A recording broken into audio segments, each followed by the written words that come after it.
You now tuned in to the Gumptown Podcast. I'm your boy Doug B. We ain't got nothing to talk about, but we got something to talk about. Let's go.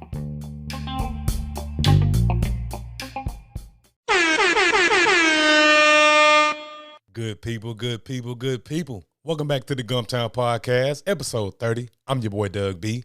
If you tuned in to this podcast, thank you for your time and your attention. I really appreciate you giving this podcast a shot. Before we bring on today's guest, we got something to talk about, good people. Back for another segment of Support You on Sunday, all right? This past weekend, my wife and I had the privilege of going up to Birmingham, Alabama, just to get away from the Gump. Y'all know how it is sometimes. Just got to get away, got to get in some new air, new environment. So that's what we did. Had a great time.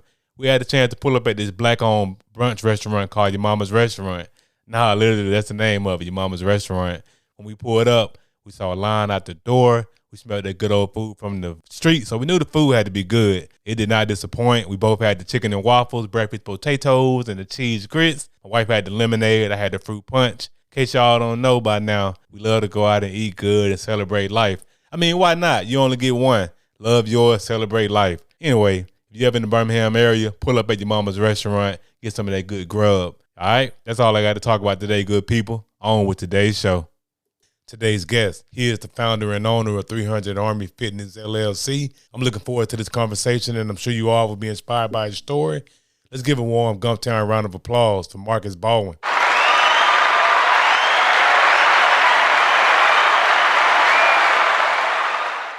Markus, how's it going, man? Hey, man, how you doing? All is well on my end. All is well. First things first, I want to thank you for taking time out of your schedule to chop it up with me for a few minutes. I really appreciate it. No problem, bro. I appreciate the interview. Yes, sir. Yes, sir. So we're here to talk about 300 Army Fitness, LLC. But before we talk about that, let's get to know the man behind the brand. What's your story? All right. I'm a regular guy. I'm born and raised in Montgomery, Alabama. I've been in the personal training industry since I was 23, 22. But I've been in the fitness industry since I was 18, coming straight out of high school and stuff. I got into it due to, I got in trouble as a kid and found something to redirect myself. So got into fitness and, got into bodybuilding, started bodybuilding, competing. Competed in my first bodybuilding show at 19, switched over and went to powerlifting, qualified for national and world championship platforms on both ends. And then from there, I just kind of slowly developed my, personal training brand. I started going a different direction. Competing wasn't paying the bills, and I got like 3 kids and stuff, man. So I had to figure out a way to, make money with something I was good at, and helping people change their lives and getting them in shape. That's something I'm good at, I'm passionate about. So, every day I go to work is like, living a dream. So that's kind of how I got started with it. Wow, what a great story, man. And hats off to you for finding an outlet. Because like you were saying, when you were younger, just made some different choices, but you ended up finding a way out. And I don't judge anybody's story because we're all one or two decisions away from, going down that road versus being free. So I'm glad you were able to catch yourself before you ended up, in a worse situation, and bodybuilding was that outlet. And now you bring up a very interesting point, man, because I've heard I watch a few YouTubers and they talk about how it's not much money in competing. Like I'm mind blown by that. I thought that paid the bills.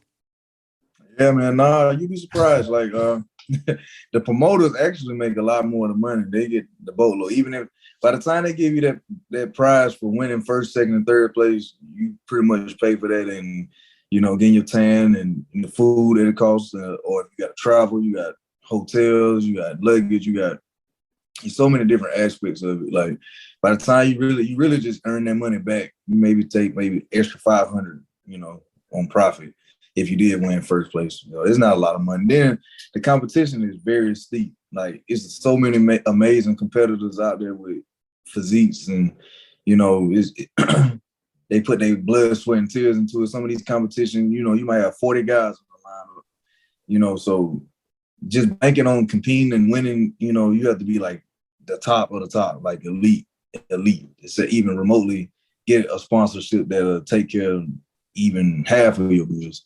So when I started noticing that route, it kind of helped make that decision to go to powerlifting. But powerlifting for me was more competitive because I come from playing football as a kid. So I went to a more competitive route rather than looking for it. Because bodybuilding, I was using that to try to make it in the sport. And then once I noticed that how the judging go and how the politics go with it, I transferred over to powerlifting, and that was more like a competitive outlet for me. So okay, it was more money. Just I had a conscious decision to be real. I just had to really think about my livelihood and what I wanted for myself. much respect. I mean, you knew what you wanted, and you took the route that would get you there. Because I mean, quite frankly, everything you just broke down with bodybuilding, what goes into competing in those shows, and how at the end you basically recoup what you spent. Like that's mind blowing. But it's just like I said, I'm just mind blown by watching different YouTube stories and hearing you talk about it. So you made that pivot into the personal training space. So let's talk more about 300 Army Fitness. I know you do personal training. Any other products and services that you offer? Yeah, with personal training, it helped open up a different avenue for me as far as like what I'm able to offer. So I offer online personal training. I offer virtual training. We'll do a Zoom work. I schedule time out. We do a Zoom workout. Online and the virtual is different from each other. Online, you'll sign on with me. I have an app that we use, and you'll have your workouts laid out before and after. This is a whole different dashboard. I offer nutrition guidance, and I offer nutrition plans. So nutrition plans are separate from like memberships and whatnot. If you train with me, it's catered to it's catered to be specifically about your body. So we break it down by macronutrients and your calories. It's very specific and it's tailor-made to your specific body type. So whether you're ectomorph, endomorph, mesomorph, whatever, if you're allergic to certain stuff, if you don't eat certain stuff, if you're keto, if you're pescatarian, you don't eat meat, whatever you're on, what I have, it'll be designed specifically for that. I also have my own supplement company called 300 Nutrition. I only recommend supplements that I personally use. So right now we have whey protein isolate, BCAAs, branched chain amino acids, and fruit punch flavor, and we have pre-workout, which is a tropical watermelon. Those supplements are supplements that can help with whatever your goals are, whether it's trying to put on muscle, whether it's trying to lose weight, or you're just trying to be active and fit, because everybody needs supplements, and we don't get those nutrients just from eating. We don't get enough. We don't get it. No matter how much greens we put on our plate to eat, we won't get the vitamins and nutrients we need. So I came up with my own supplement, because I was getting asked from different supplement companies to represent theirs, and like Herbalife, or I used to be sponsored by a company some years ago. I won't say their name due to that relationship. It's all good. And I was like, I just wanted a way to, I was like, well, I come from bodybuilding and powerlifting. I use these supplements on the daily, and I know what to look for. I know what's kind of good, what's kind of not. I'm 30 now, so I've been in the sport since I was 18. I kind of know, what kind of ingredients go into this, what kind of pre-workout, maybe have too much caffeine and terrain in it, So I got with a distribution company, and we worked on a specific, we did specific ingredients. I sent them my own ingredients that I researched. It's all made in the FDA approved laboratory. So, everything is safe and it's healthy. And so we started that maybe like last summer, I want to say. Yeah, 300 Nutrition. And I used to offer food preps, but it's not defunct. But we do, if you do sign on with me for personal training, I do have a cook that doesn't mind, preparing meals and stuff. They have a separate price. Okay. And that's all.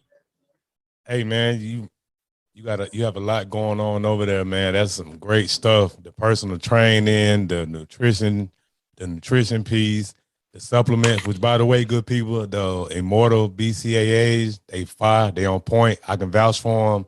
I've been taking them for about 3 weeks, and I got the watermelon flavor off the chain, man. You did well with that product, man. I'm gonna get around to the whey protein, but the BCA is on point. Appreciate that. Appreciate that. Yes, sir. And I heard you mention doing online training and Zoom. So it sounds like during these last 2 years, the pandemic, you was able to make that pivot in that department in terms of your personal training. You were still able to get sessions in with your clients. Tell me how that's been. Tell me how it's been just adjusting to the pandemic and doing the virtual versus in person. It's a big adjustment. Can't lie about it. But thanks to technology, we was able to make a way. I can't lie, I have some really great clients that was very understandable about the situation due to the pandemic, and was willing to, a lot of trainers lost their clients due to the pandemic. A lot of trainers wasn't able to switch over to virtual or online training. A lot of trainers and their clients left, and for whatever reason, it's Right. already hard to be consistent. So, the pandemic hit, you're like, okay, I got an excuse not to come to the gym, boom, boom, boom. And then that, everybody trying to save money.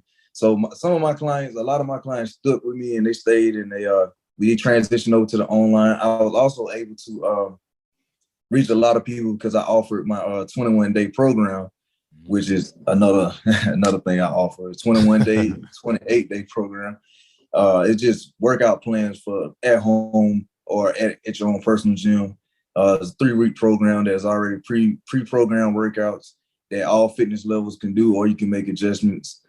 Video attachments already placed in the workout. You have a workout calendar that you click on. You get notified every day, and then you get an email from me. Also, if you slacking up and whatnot, I check in with them. I'm always checking.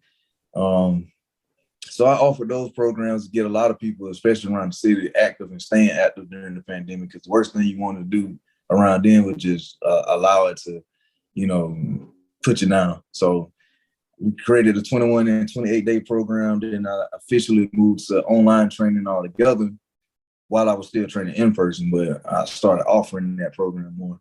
And the virtual, I offer that now, but it's almost like, I had to block that time out. So it's a little bit more than just regular online training, but that's pretty good, pretty dope too. Nah, that's awesome, man. That's great. You actually adjusted to the pandemic, and like you were saying, a lot of people lost their clients and things of that nature.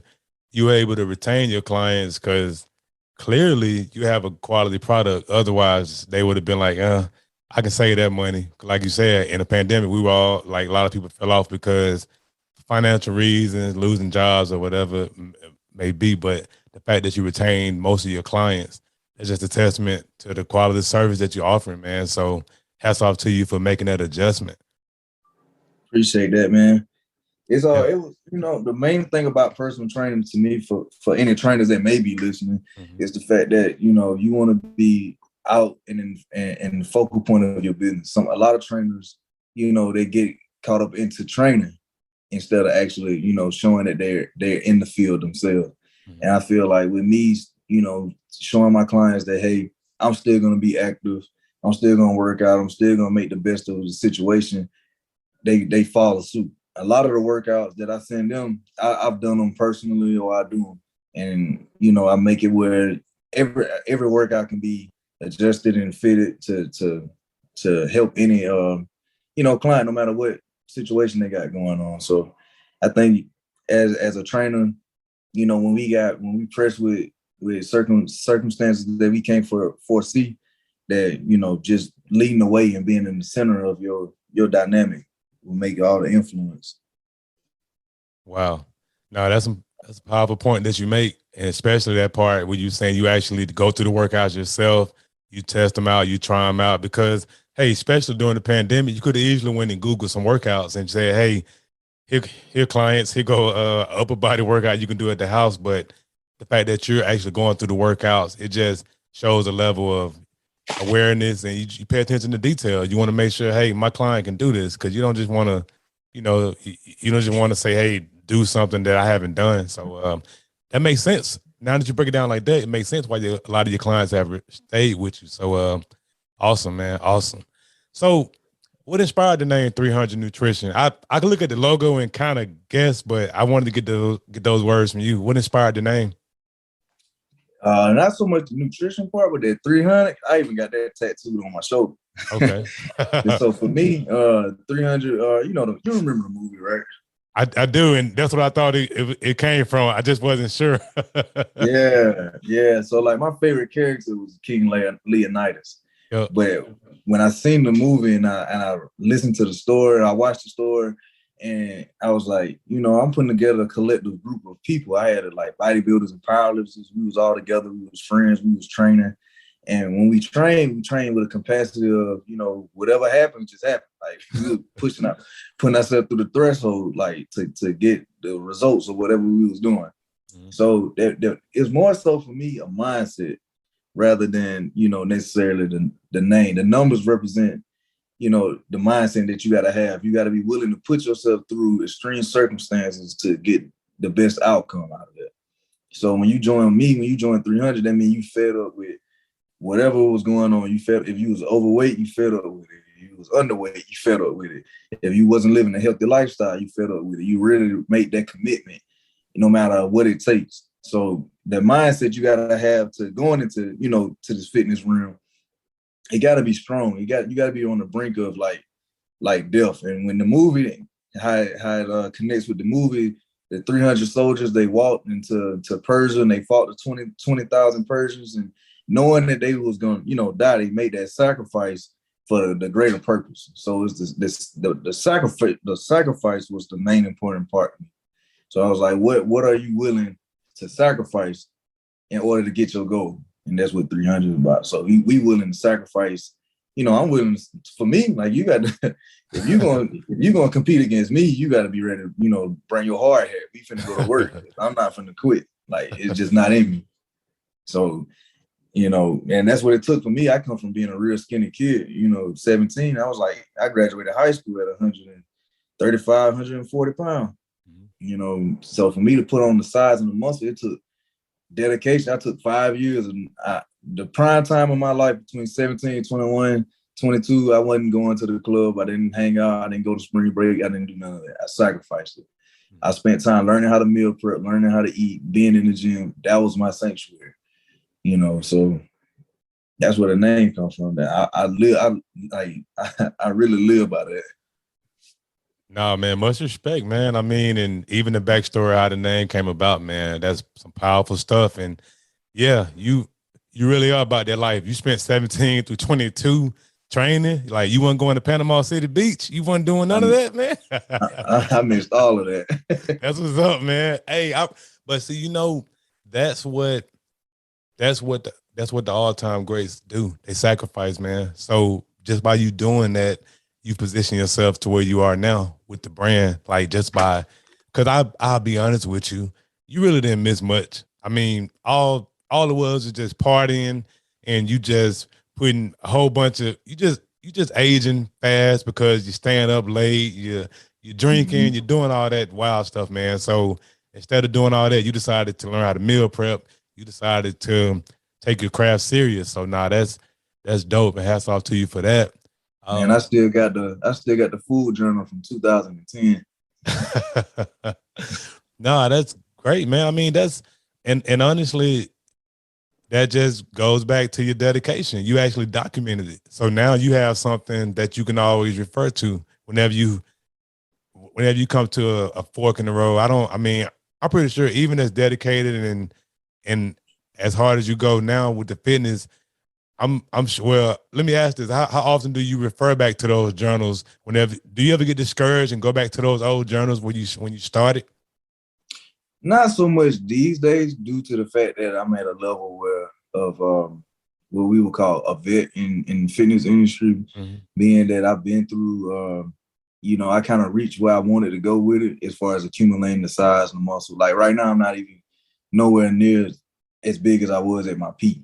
When I was bodybuilding. So I'm at a level where I'm just functional, being healthy and, looking good. But as far as like I used the gym as a catalyst to help me through a tough time when I was like homeless.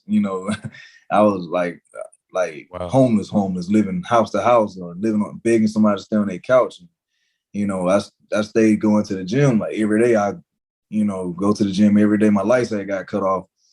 And I used to just go to my house, hang out in front of my house for a little while, use the Wi-Fi, then head to the gym, spend 4 hours in the gym because, it was my social setting, my social life. Nobody known that I was going back home, lighting candles, taking cold showers and stuff like that. So I couldn't no more, Wow. sometimes when I work out, even to this day, I work out, I go run and whatever. It's like I go into like a spiritual zone for me. It's like I reflect on where I come from, and I know that fitness took me out of that, that tough situation because I dedicated myself to something and I stayed faithful to, what I put my all into, which was working out at the time. So for me, working out, I combine all of it together. Some people separate it, and there's no separation. It's mind, body, spirit. Everything works together. You know what I'm saying? God created us to be a three-part being, and that's the Holy Trinity. So if I'm taking care of my mental, I'm taking care of my spiritual, I got to take care of my physical as well. So, and by taking care of my physical, it took care of my finance. Like I stayed faithful to it. And then 5 years later, I find myself that fitness take care of my family, Golly, man. Golly, man. People know the glory, but not the story, man. Like that. Golly, bro. That's a powerful story, man. Like the gym literally, golly, man. It was your sanctuary. It was everything for you, man. That's so powerful, man. And yeah, I'm just speechless, man, because but it's also empowering and motivating because there's a lot of people out there who have something that they're passionate about, or they're afraid to step out, and their circumstances are nowhere near as bad as yours was. Like you pulled yourself out the ruts, man. Like you got it out the mud for real, for real. Like a lot of people claim they get it out the mud, but no, not really. The story Yeah, you just yeah, told me, you got it out the mud, man. yeah, Golly. man. I've been doing this since 2014, and I didn't get known until 2019. And the year before, I was like literally sitting in the car with a coworker, and I was like, "What is it going to take for me to finally get that break?" Because I couldn't figure it out to save my life. Like, what would it take me to that next level? Now I had at the time 2 kids, and I was a roommate living with somebody still struggling. I was bringing home $400 checks for the month because of child support and stuff like that. I ain't know what I was gonna do, and I came up with a game plan. I sat down and actually started, the rapper around Montgomery, Junior Boss, I seen he was getting out of his situation, and so I was like, when he get out, I want to work with him. I feel like if I take it serious and I contact him and I started working with him, so he was one of my first clients when he got out. That kind of made that shift.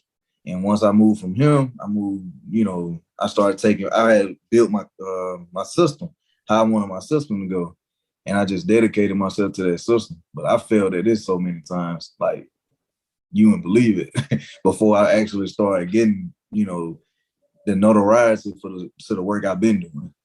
Mm. You stuck with it, man. It paid off, and that's what it's all about. Honestly, man, you already, you was all like my favorite motivational speaker always say, man, you already in pain. Might as well get a reward for it, man. So, Facts. you know what I'm saying? You was already going through your go through, so you kept pushing, you kept persevering, and you linked up with a prominent rap artist in the city, and it took off from there. So whenever I have entrepreneurs like yourself on the platform, I like to talk about three things. I like to talk about the aha moment, the action, and the audacity. So it sounds like you had your aha moment to go into business for yourself during your competing time. Is that correct? Or is it something else you want to add to when you actually had to, when did the idea spark for you to actually start your own? I'm gonna be real. I dropped out of college twice. So I tried to college, then I dropped out twice, and I was working this job, and it was a glass ceiling at this job. You know, no knock at that job. It's really a great place. Children's Center adult program for special need adults. If anybody was out there looking for that, I would recommend them go there and meet the director, Cynthia. But at the same time, it was a place for retired teachers. You know, I was just lucky I knew somebody, you know, they helped me and get in the door. But my talents wasn't being utilized to the fullest there. And I was a glass ceiling. I couldn't get a raise. I couldn't get a promotion. And child support was just killing me. So I wasn't bringing home nothing. And it just got to a point I just like sat to myself and like, I was like, what am I going to do? Like, you know, what's your plan? Some people can go to another job. I said, I don't have the skills to go to another job. You know, I don't have the resume to apply for certain jobs. It just wasn't there. So it was like one of my favorite books is 48 Laws of Power. And one of the chapters is like, you got to put yourself on deaf grounds. And when you do that, you'll make a way. So I kind of put myself on deaf grounds. I was like, I'm going to invest everything into this fitness. And if I run it like a legitimate business instead of hustling fitness, because a lot of trainers out there that can hustle fitness, but you have to be able to be a businessman when it comes to fitness, because you the brand. You got to separate you from, from fitness. You can't, you got to be conscious about certain stuff that you do and what you put out there and how you carry yourself. So once I really revamped what I was doing with 300, and I took it serious, and I really invested. I put myself in. I put money out my pocket to pay for the logos, to create my flyers that was different from everybody else at the time. I paid money for videography, photo shoots. I was surrounded by some great people that had great quality skills. The one thing about being a personal trainer is the personal aspect, where you get to talk to people, meet people, and you all different walks of life. You never know who you end up training. And I met some people that had some skills that put together a website for me that helped me learn about SEO marketing. So then I just, started taking it from there, started investing in my knowledge, and YouTube University, started learning about the business. Yes, sir. The business aspect of personal training, which a lot of trainers, I feel like they miss. It's one thing to be a real great personal trainer, but you have to be a really great businessman on the back end. You have to know how to market yourself, put yourself out there. You can have the best workout program in the world, but if nobody know about you, then what's the purpose? So you got to know how to present yourself and put yourself to the masses, or even locally. Like, if you want to be locally known at something or whatever, you got to learn how to invest in your advertisement. You have to invest in your marketing. Because I have a marketer, I have a consultant, I have an assistant, I have somebody that create my web design. It takes a team just to make my business run. Most people just see me in the gym, they see the clients, they trainer. That's just, the easy aspect. To be honest, I was ready for that 6 years ago. Mm-hmm. But the main part that generates money is learning how to, knowing where your market coming from, knowing where your business is going. Is your business on Google? Most people know, most trainers don't even have don't have a website. And I heard if you don't have a website, you're not even a business. So it's like, right. So I had to start learning about that aspect, start taking it serious and stepping into, my destiny, I guess. So I don't look at personal training like I have so many different things come out of it. Is based on me just wanting to be a businessman at the end of the day. So I had to take it like a business. That's powerful, man. And some key points that you mentioned in that I want to kind of go back over. Ain't no shame in dropping out of college, man. I finished college, bro, and anybody like some of the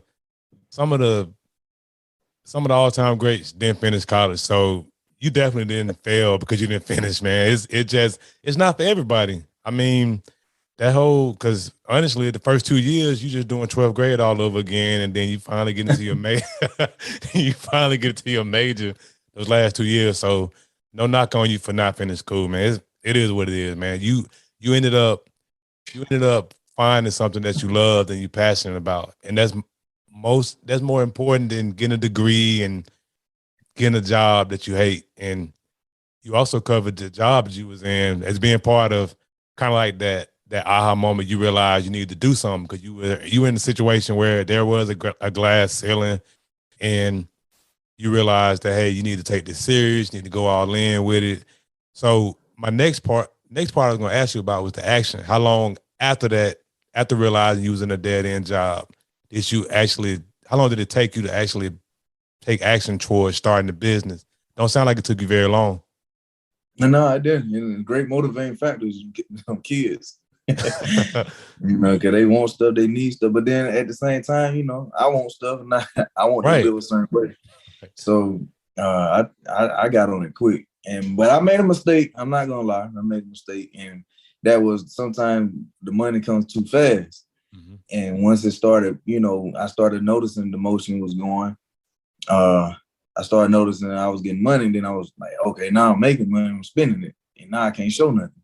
And that's what made me like settle down. Like, okay, now I need to learn about learning how to track my money so I can scale my business and see my money and see that growth. And, I had to learn, basically teach myself financial literacy once it started coming in. Just because money comes don't mean, financial literacy. I started understanding that, okay, maybe it's not so much about how much money I'm making, it's about what am I doing with that money? Mm-hmm. Am I saving it? Am I investing it? Am I opening up separate accounts? So it took me about I say before it got to the level I'm at now, it took that was a 2-year thing. Mm-hmm. But I got right on it like soon, 2018 going into 2019 is when everything like just changed. Awesome, man. Awesome. And the financial literacy piece, powerful too, because that's one thing. And I mean, let's call a spade a spade. We don't learn that in the Black community like that. We don't learn about financial literacy. We don't learn about investing and saving.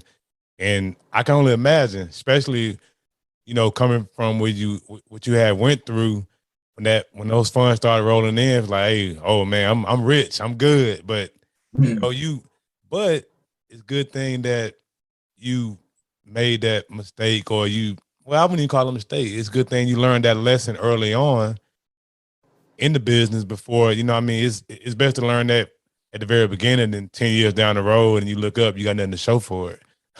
Thanks. So, that's awesome. So the last portion I want to talk about is audacity. It takes courage to step out there to start your own. Who or what gave you the audacity to step out there? It was a trainer I follow on Instagram out of Atlanta. I think his name is Jason Lobdell. They call him Mr. Two E's Out. He's the owner of the loft. And I was on his Instagram one day, and he got a lot of followers and whatever. He real humble dude, because I wrote him on Instagram one day and just gave me a conversation and dropped some gems on me. But he made a video, and the video was like, they didn't want him, like, he was talking about big corporate America, didn't want him to like curse and his carry on the way he carry on certain videos and stuff like that. And they asked him like, how are you gonna make it in corporate America if you're doing all that, all those antics? And his answer was, and he's still cursing in the video, but he was like, he owned all the, most of the corporate America or white people that he knew worked for him. Mm-hmm. So it was like, when I seen that, it was like, you know what? And then you see the success. It's like, because he shared this story so much through his Instagram. I've been watching him for so long. And to see where he's at, it gave me like the motivation to be like, basically what I took from it was just be myself. Don't worry about what nobody else doing, whatever another trainer doing, that's what they doing. I need to find my, what makes me and present that to the world. So I came up with Trap Fitness Boot Camp because, I come from a different background, mm-hmm. like you probably like trap music too, Right. No doubt. Yeah. So, I was like, I'm in our community, fitness is not a prominent thing. It's not something that's talked about a lot. It's not something that was cool, Right.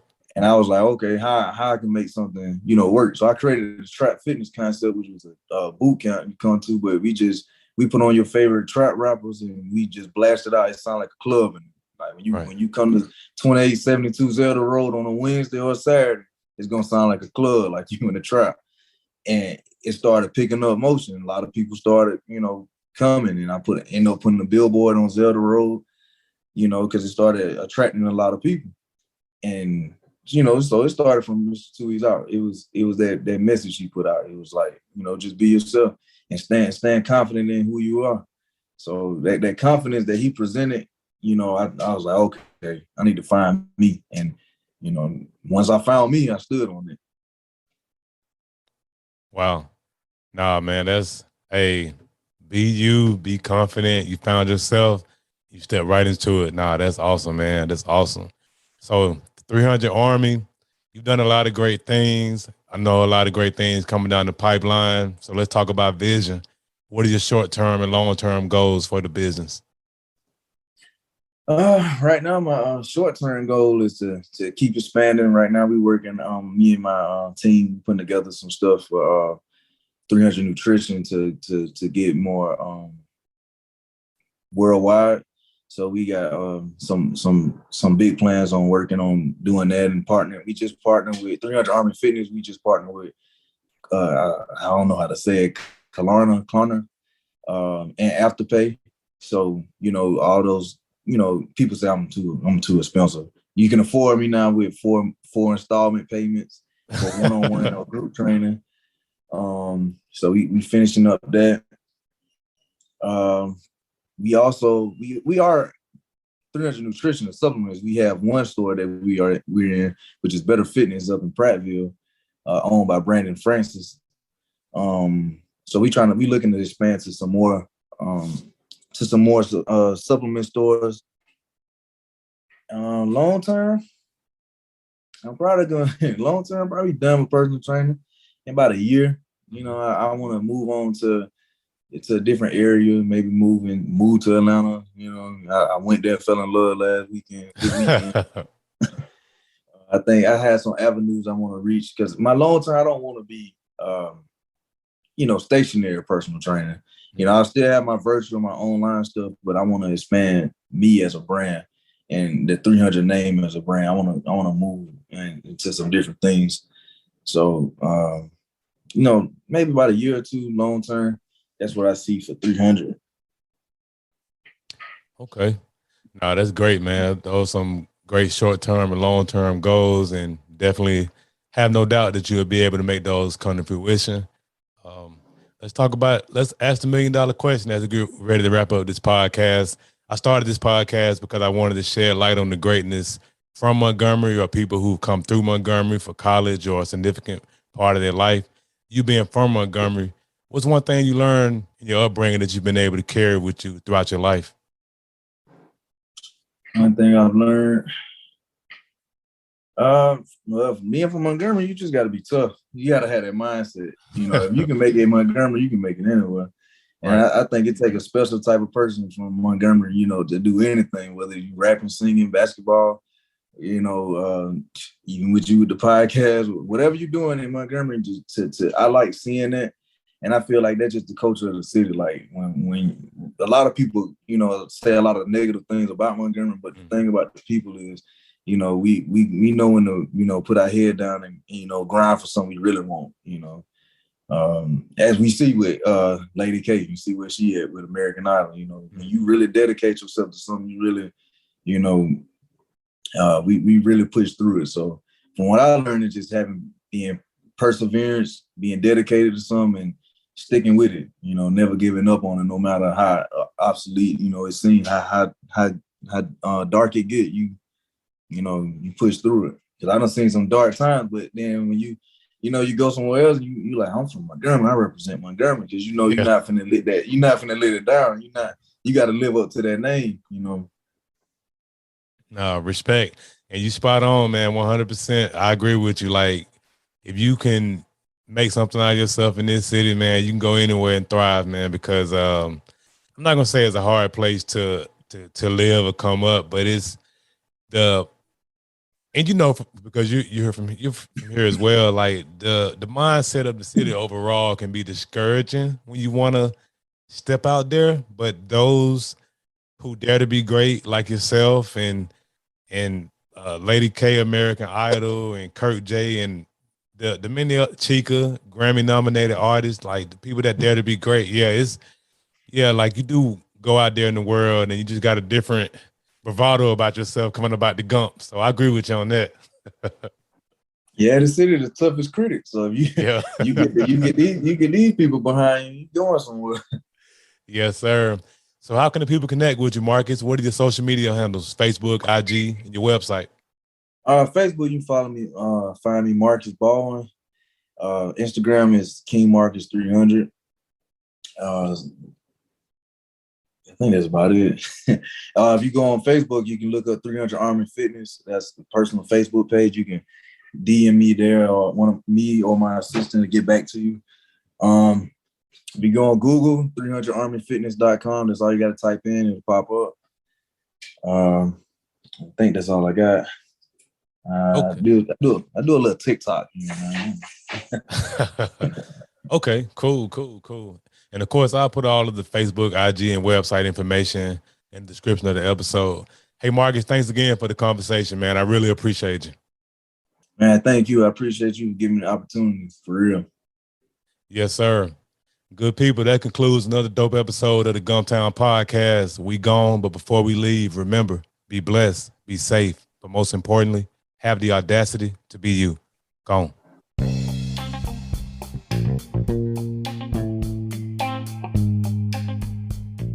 Thanks again for tuning in. I appreciate your time and your attention.